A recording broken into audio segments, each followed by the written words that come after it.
네, 안녕하세요. 멜론 마스크입니다. 오늘은 이 책, 가진 것이 없다면 운으로 승부하라 라는 책입니다. 저는 일본 개인 납세 1위 사이토 히토리가 알려준 가진 것이 없다면 운으로 승부하라는 책입니다. 이 책 밑에 써있죠. 책 표지 밑에 자기개발 유튜버 책충함 TV 강력 추천. 저도 이 책 사이토 히토리라는 이분은 책을 추천해주는 남자죠.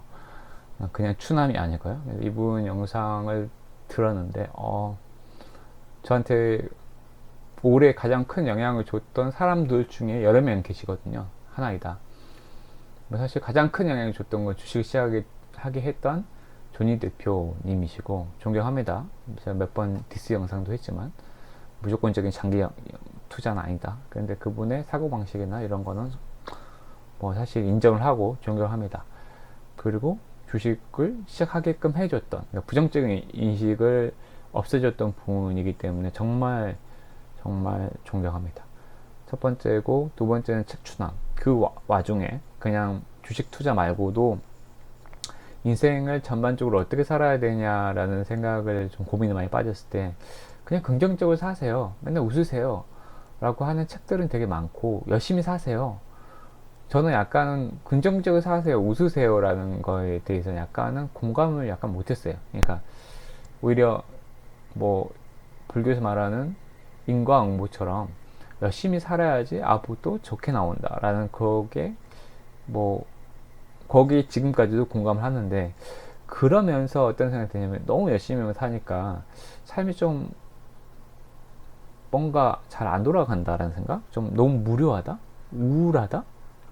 그때 삶을 좀 긍정하게 하는 책이 그 사이토 히토리, 책추남에서 사이토 히토리가 말하는 그런 거였어요. 그래서 저도 이제 시바무라 에미코 이분은 사이토 히토리의 첫 번째 제자라고 합니다. 그래서 이분이 사이토 히토리의 그 얘기를 전달하는 식으로 책이 구성되어 있어요.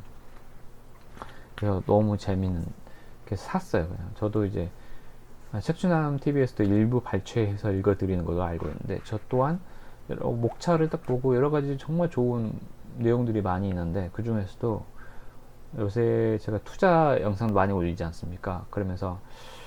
그러면은 이분은 근데 사이트 히토리 이분은 주식 투자는 전혀 하지 않고 사업소득만으로도 고액 납세자 1위에 계속 올랐다고 하니 대단하신 분이죠. 그래서 투자하지 않고도 개인 사업으로 어떻게? 라고 부분이 궁금했고, 조그만 챕터가 생각하는 사람만이 성공한다. 그럼 이분은 사업을 하는 아이디어, 그런 생각들을 어디서 얻었을까라는 게 좀 궁금해서 같이 한번 읽어보도록 하겠습니다. 매력적인 인간이 되기 위해서는 자신의 개성을 소중히 여기는 것이 중요하다. 하지만 그럴 때는 나는 두뇌 노동자라는 사실을 깨달을 필요가 있다고 히토리 씨는 말한다. 나는 마룩한 사람들을 장사꾼으로 생각하고 있어. 그걸 전제로 지금부터 매우 중요한 이야기를 할까 해. 장사꾼이란 뭐냐 하면 두뇌 노동자야. 마루칸에서 일하는 사람들은 프로 두뇌 노동자들이 모인 집단이야. 물론 마루칸이 아닌 곳에서 일하는 프로 두뇌 노동자도 있어. 이야기가 다소 벗어나겠지만 씨름꾼은 보통 사람보다 강하잖아. 하지만 씨름을 전문으로 하는 집단에서 가장 작다면 그 속에서 살아남을 수는 없어. 도대체 무슨 말을 하는 거냐 하면, 프로 두뇌 노동자들끼리 경쟁을 해야 할 때 다른 사람 앞에서 학력을 과시하는 듯한 말을 하면 바보처럼 보이게 돼. 그런 것도 모르는 사람은 바보라는 얘기를 지금 하고 있는 거야. 두뇌 노동자란 자신이 무엇을 했을 때 상대로부터 어떻게 여겨질 것인지를 생각해서 행동하는 사람이란 뜻이야. 따라서 자기가 돈을 가졌다고 해서 과시하는 건 좋지 않아. 돈이 많다고 해서 그걸 과시한다면 꼴보기 싫은 사람 내지는 바보 같은 놈으로밖에 보이지 않거든. 그런 것도 인식하지 못한 채 그런 말이나 행동을 하는 사람은 바보야. 프로들의 세계라면 절대 통용되지 않을 일이지. 프로 두뇌 노동자들의 세계란 전쟁터와 같아. 예를 들면 A라는 나라와 B라는 나라가 전쟁을 한다고 해. 그러면 아마 서로 상대편 대장이 누구인지를 알고 싶어하고, 알게 되면 그 녀석이군 하며 고개를 끄덕일 거야. 서로의 전적을 알고 있어서 상대편이 어떤 공격 방법을 취할지 서로가 너무 잘 알고 있지. 그렇게 상대편을 계속해서 지켜보다가 오늘 밤 야간 공습을 해온다는 정보를 입수하면 좋은 소리 나올 수 있겠지. 녀석들이 쳐들어온 순간 허리를 공격하자. 그런데 상대편 역시 이쪽을 줄곧 지켜보고 있기는 마찬가지야. 밤에 공격을 감행하려면 야식도 먹어두지 않으면 안 돼. 그렇다면 분명히 평소보다 밥을 많이 지을 테니까 연기가 더 많이 날 거야. 상대편은 거기에 초점을 맞춰 줄곧 보고 있다가 오늘 밤에 공격해 올지 아닐지를 판단하겠지. 하지만 좀 더 머리가 좋은 대장이라면 다르게 생각하겠지. 저놈은 나를 잘 알고 있으니까 지금 시간에 밥을 짓고 있다고 하더라도 야습을 강행하기 위해서는 아닐 것이다. 내가 미리 간파하고 있다는 걸 알고서 분명 다른 작전을 취할 거야. 요컨대 어느 쪽이 더 머리가 좋으냐의 문제야. 프로 두뇌 노동자들의 세계란 그런 곳이지. 그렇기 때문에 돈이 있다고 해서 좋은 대학을 나왔다고 해서 과시하면 한마디로 족하지. 저놈은 바보. 그런 것도 모르는 사람은 당연히 바보 취급을 당할 수밖에 없어. 두뇌 노동자라고는 할 수 없겠지. 따라서 우리는 무슨 일을 하더라도 어떤 평가를 받게 될지를 먼저 생각하고 행동해야 돼. 자신이 두뇌 노동자라는 점을 자각해야 돼. 부하 직원에게는 친절하게, 신입사원에게는 성의를 다해서 가르쳐야지. 화를 낸다고 해서 상대가 움직이는 건 아니니까. 또한 두뇌 노동자는 대화를 나눌 때도 한마디 한마디 놓치지 않기 위해 스스로를 즐길 줄 아는 사람이지. 힘든 일을 화내면서 해봐야 다음에는 더 하기 싫어질 뿐이거든. 두뇌 노동이란 그런 거야. 상대의 마음을 모르겠어. 이렇게 말하는 사람은 두뇌 노동자가 아니야. 난 이해력이 부족해요. 이렇게 말하는 짓은 그만해야 돼. 이해력이 없는 사람 같은 건 없어. 그건 항상 자신을 생각하기 때문이야. 그래서 남에게까지 생각이 미치지 않기 때문이야. 둔감한 사람은 머리가 나쁩니까? 그렇지 않아. 성격이 나쁜 거야. 뇌세포의 수는 누구나 똑같아. 제가 좀 둔해서요.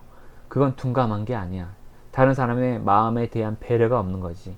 자신만 생각하는 사람이라서 상대가 하는 말을 이해하지 못하는 거야. 내가 또는 나라면 이라고 생각하기 전에 남의 이야기를 잘 들어봐. 두뇌 노동자는 눈앞에서 상대가 말을 하고 있으면 그때는 차분하게 듣고 있어. 그리고 어떻게 할지를 생각하지. 두뇌 노동자는 과시하지 않아. 항상 웃는 얼굴이야. 그게 남에게 호감을 얻는다는 것을 알고 있기 때문이지. 누군가를 무너뜨리려고도 하지 않아. 그 편이 누가 보더라도 멋지게 보이거든. 그런 일은 당연한 일일 뿐이지. 두뇌 노동이란 결코 어려운 게 아니야. 우는 얼굴로 있으면 호감을 얻고 화만 내면 깊이 당하는 거야. 그것뿐이야. 만약 화를 내면서라도 가르쳐야 할 때는 머리를 써. 어떨 도리가 없으니까 바로 화를 내는 것이 아니라 어쩔 도리가 없으니까 다음 방법을 생각해야 하는 거야. 괜찮아. 우리는 두뇌 노동자잖아. 두뇌 노동자는 무엇을 하면 어떻게 될지 한 발 정도 앞서 생각할 수 있어야 해. 그렇게 장사를 해내야 해. 장사도 수행의 한 방법이란 말이지. 계속 배우는 거야. 살아가는 동안 계속 배워서 자신 영혼의 레벨을 향상하는 거야. 무슨 말이냐 하면 항상 나는 행복하다라고 생각할 수 있는 인간이 되어야 하는 거야.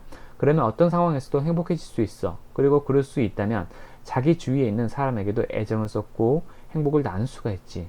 이 두 가지가 중요해. 이 두 가지를 하고 그러면서 영혼을 더욱 성장시키고 죽어 영혼의 고향으로 돌아가는 것이 바로 천수야. 살아가는 동안은 그런 놀이 게임을 계속하는 거야. 소풍. 우리가 지금 이 세상에 놀러와 있는 거야. 일을 하면서 소풍을 다니는 거라고. 어때? 즐겁지 않아? 먼저 어떤 경우라도 밝게 생각해. 그러면 지금 여기에서 활용할 수 있는 두뇌는 그것이 일이든 무엇이든 똑같이 느낄 거야. 사실 이 세상에 있는 모든 사물은 아무것도 아니야. 우리 우주 에너지가 모여서 생긴 거야. 수행이 끝나면 다 없어지고 말지. 하지만 영혼만은 남아. 이런 이야기 믿지 않는 사람도 많이 있을 거야. 하지만 무리하게 믿어달라고 하고 싶지는 않아. 일일이 그런 걸 믿게 할 필요도 강요할 생각도 없으니까. 다만 우리는 두뇌 노동자니까 이렇게 생각하는 거지. 웃는 얼굴로 사랑이 담긴 말을 하자. 지금 자기 눈앞에 있는 사람들을 위해서 전력을 다하는 거야. 사랑이 담긴 얼굴과 사랑이 담긴 말을 하는데 전력을 다하는 거야. 자기 눈앞에 있는 사람이 시무룩한 표정으로 있는데 그런 그에게 에티오피아 난민에 관한 이야기를 하는 건 당치 않아. 우선 지금 자신의 눈앞에 있는 사람을 생각해. 그런 다음 에티오피아에 관한 이야기를 하는 게 맞아. 에티오피아에서 수행하는 사람이 있을 거야. 하지만 우리가 수행하는 장소는 지금 여기란 걸 잊으면 안 돼. 지금 여기에서 눈앞에 있는 사람에게 사랑이 담긴 얼굴로 사랑이 담긴 말을 해야 해. 그렇게 하면서 이 어려운 불황의 시대를 극복해내야 해. 그리고 그렇게 해서 이익이 생기면 우리가 내는 세금으로 인해 살아갈 수 있는 사람이 많이 생기게 되는 거야. 두뇌 노동자, 장사꾼은 결코 자신만을 위해서 살아갈 수 없어. 두뇌 노동자의 두뇌는 하늘로부터 부여받은 것이라고 생각하면 모두에게 도움이 되겠지. 이런 점을 의식하면서 모두 영혼의 활동 무대를 높여갔으면 해. 여기까지입니다. 다 읽고 나니까 약간 의사소통이나 인간관계에 관련돼 있는 내용인 것 같네요. 그러니까 감정적으로 너무 화가 나더라도 부하 직원들한테 바로 화를 내는 사람은 바보다 라는 겁니다. 머리를 써라는 얘기죠.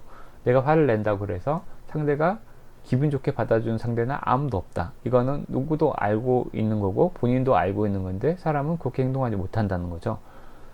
그래서 생각이 있는 사람, 그러니까 여기서 두뇌 노동자라고 했으면 이성을 가진 사람이라고 하면 한 단계 더 생각을 해서 진짜 화가 난다 하더라도 억누르고 다른 식으로 표출할 수 있는 방법을 계속해서 생각해내는 사람이 두뇌 노동자라고 사이토 이토리는 얘기를 하고 있습니다. 더 나아가 두뇌 노동자라면 당연히 내가 기쁘게 얘기할 때 이 친구도 기쁘게 받아들일 수 있다는 걸 알기 때문에 늘 사랑에 담긴 얼굴로 사랑에 담긴 말을 해주려고 노력을 해야 한다고 얘기합니다. 정말 삶의 지혜, 삶의 깊이가 정말 깊으신 분이 아닐까. 제가 색추남 TV에서 들을 때도 그런 생각을 많이 했었는데 다시 읽으면서도 저 또한 읽으면서 힐링이 많이 됩니다. 들으시면서도 힐링이 좀 많이 되셨기를 바라면서 오늘 이 영상을 마치도록 하겠습니다. 행복하십시오. 감사합니다.